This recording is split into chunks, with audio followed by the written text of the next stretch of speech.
Hello students, now welcome to Rashmi Singh classes. Today's topic is the making of national movement, and today we are going to discuss the last part of this chapter, that is towards independence and partition. कैसे हमें independence मिली और partition के बारे में हम पढ़ेंगे. In 1940, the Muslim League adopted a resolution demanding separate state for Muslims. It means during the Second World War, the Muslim League demanded separate states for Muslim, northwest and eastern part of the country. Northwest means जो present day Pakistan है, and the eastern part means the Bangladesh area. तो वो area उन्होंने demand किया कि हमको वो separate state दे दिया जाए फॉर मुस्लिम. वाई? एक बहुत बड़ा मतलब एक हमारे सामने क्वेश्चन आता है, why did the league demand the separate state for Muslim? There were so many reasons. One, the British policy divide and rule. The British policy divide and rule because Britishers provoke the Muslim leaders to make a organization for secure the Muslim interest. तो इस वजह से मुस्लिम league बनी थी. तो कांग्रेस और मुस्लिम league दो अलग अलग ऑर्गेनाइजेशंस बने थे just because of the British policy divide and rule. और जो बीच की रिप थी वो धीरे धीरे गैप धीरे धीरे से बढ़ता चला गया. एक रीज़न तो ये था. And second reason, Congress rejected to form joint government in United Provinces. आपको याद होगा in 1935 the Government of India Act was passed और according 1935 and according to this act gave the provincial autonomy. ठीक है. और ये बोला था कि प्रोविंशियल लेजिस्लेचर के जो इलेक्शन होंगे वो होंगे 1937 में. और in this elections Congress won the 7 seats out of 11. Congress ने बहुत 7 सीट्स के ऊपर अपने गवर्नमेंट बनाई थी. And Muslim feared that they में इवन गो अनरिप्रेजेंटेटिव. और मुस्लिम्स इससे बहुत ज़्यादा डर गए कि हमारा रिप्रेजेंटेशन पॉलिटिकली बहुत कम हो जाएगा. एंड उन्होंने गवर्नमेंट को बोला भी, कांग्रेस को, कि हम जॉइंट गवर्नमेंट बनाते हैं. But Congress rejected to form the joint government in United Provinces जिसमें वो जीती थी. उसने रिजेक्ट कर दिया कि हम जॉइंट गवर्नमेंट नहीं बनाएंगे. इस वजह से जो मुस्लिम लीडर्स थे वो अनॉयड, गुस्सा हो गए और they demanded separate state for Muslim. Clear? समझ में आ गया बेटा कि उन्होंने सेपरेट स्टेट की डिमांड क्यों की. और उस समय 2 नेशन थ्योरी भी बहुत ज़्यादा स्प्रेड हो गई थी इंडिया में. वो क्या थी? This 2 nation theory was based, किस पे बेस्ड थी? Hindu and Muslims. Means Hindu and Muslims constituted 2 separate nation with in India. वो इंडिया में रह रहे हैं बट 2 सेपरेट नेशंस हैं. And the political separation alone could solve their problem. और उनकी प्रॉब्लम तभी सॉल्व हो सकती हैं जब हम उनको सेपरेट कर दें. हालांकि ये रखा गया था इन 1933 प्रपोजल रखा गया था, but it was opposed by Congress. Congress ने इसका अपोज किया था क्योंकि मुस्लिम लीडर्स जो कांग्रेस के साथ थे उन्होंने भी 2 नेशन थ्योरी को माना नहीं. उन्होंने कहा नहीं, ये गलत है.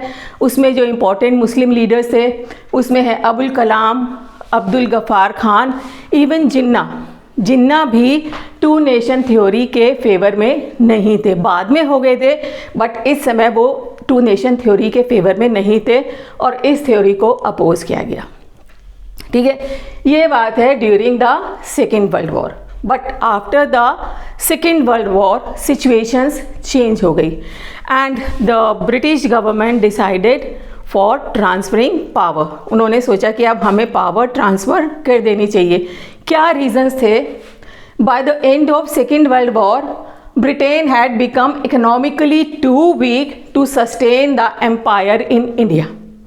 उसको लगा हम अपने एम्पायर को इंडिया में कंटिन्यू नहीं कर पाएंगे. And second, in the post war election, it means in the 1937 वाले इलेक्शन में the Congress won all the general seats, सारी जनरल सीट जो थी कांग्रेस ने वॉन कर ली थी, जीत ली थी. And the Muslim League won seats reserve for Muslim. और जो मुस्लिम लीग थी, जो मुस्लिम एरिया रिजर्व था only for the Muslim candidate, उन्होंने वहाँ पे अपनी गवर्नमेंट बना ली. मीन्स दोनों ने अपनी अपनी गवर्नमेंट अपने एरियाज़ में बना ली.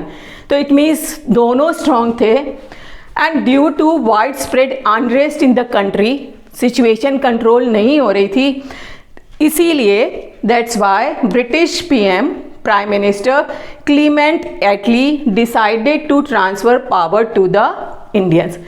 जो ब्रिटिश प्राइम मिनिस्टर थे क्लीमेंट एटली, उन्होंने डिसाइड किया कि अब हम इस तरह यहाँ पे राज नहीं कर सकते और हमें पावर ट्रांसफ़र कर देनी चाहिए इंडिया को. क्लियर, इतना समझ में आ गया बच्चे. In March 1946 the cabinet mission was sent to India. यहाँ पे द कैबिनेट मिशन एक इंडिया में भेजा गया to start the process of transferring power. Transferring power transfer करने की जो प्रोसेस है उसको स्टार्ट करने के लिए, ठीक है. And it propose constituent assembly to draft constitution. उसने प्रपोज किया कि पहले कॉन्स्टिट्यूएंट असेंबली बनाई जाए जो कि यहाँ पे इंडिया के फ्यूचर के लिए कॉन्स्टिट्यूशन ड्राफ्ट करेंगे. And interim government to carry out the day to day work. जब तक परमानेंट गवर्नमेंट नहीं आती है, interim government means the temporary government, ताकि वो डे टू डे के जो फंक्शंस हैं उनको कैरी आउट कर सके. ठीक है, समझ में आया आपको. The Muslim league decided mass agitation. लेकिन मुस्लिम league they decided mass education and they boycotted constituent assembly और interim government को उन्होंने boycott कर दिया. and demanding Pakistan new state new nation for Muslims, उन्होंने पाकिस्तान की डिमांड की. it announced, it means the Muslim League announced 16 August 1946 as direct action day. उन्होंने 16 अगस्त 1946 को डायरेक्ट एक्शन डे डिक्लेयर कर दिया और डिमांड की separate nation Pakistan for Muslims. And on this day riots broke out in Calcutta. और ये day decide जैसे ही उन्होंने किया, उसके बाद रॉयट्स कैलकाटा में होने शुरू हो गए between the Hindu and Muslim. And by March 1947 violence spread to different parts of North India. हमारे नॉर्थ इंडिया में भी डिफरेंट पार्ट्स में ये वायलेंस जो था स्प्रेड हो गया और यहाँ पे रॉयट्स की वजह से बहुत लोग मारे गए और सिचुएशन कंट्रोल नहीं हो पाई. उसी समय admiral lord Louis Mountbatten was made the viceroy of India in 1947. ये जो माउंटबेटन थे, इनके बारे में ये था कि इस तरह की सिचुएशन टैकल करने में इनकी मास्टरी है. तो इस वजह से, क्योंकि सिचुएशन बहुत ख़राब हो गई थी, इनको इंडिया में वायसराय बना के भेजा. And in June he drew up the plan known as Mountbatten plan. Mountbatten plan इन्होंने बनाया. This announced that India would be free in August 1947 but divided into two nations, India and Pakistan. इन्होंने announce किया कि India would be free in August 1947 but divided in two parts, India and Pakistan. India free तो कर देंगे हम, लेकिन partition के बाद एक इंडिया और एक पाकिस्तान. ठीक है, in two nations, India and Pakistan. Pakistan would comprise north west Frontier, जो अब प्रेजेंट डे पाकिस्तान हमारा है. सबको आपको पता ही है डायरेक्शंस, नॉर्थ वेस्ट हमारे, जैसे सपोज ये इंडिया है, इस साइड वेस्ट साइड में जो है Pakistan. And eastern part of India, eastern part में जहाँ पे बांग्लादेश है, जहाँ पे मुस्लिम मेजॉरिटी थी. ठीक है, Pakistan would comprise north west Frontier Provinces and the Muslim majority area of Punjab and Bengal. ये जाएंगे पाकिस्तान में. Clear. And princely state, because at that time India was divided into different princely states, and the princely states were given a choice to join either India or Pakistan. उनको choice दी गई कि वो पाकिस्तान को join करें या India को join करें और रिमेन इंडिपेंडेंट। और अगर वो इंडिपेंडेंट रहना चाहते हैं तो वो इंडिपेंडेंट भी रह सकती हैं। पर integration of this princely states में हमारे सरदार पटेल ने बहुत बड़ा रोल प्ले किया था, वो हम नेक्स्ट चैप्टर में पढ़ेंगे, ठीक है।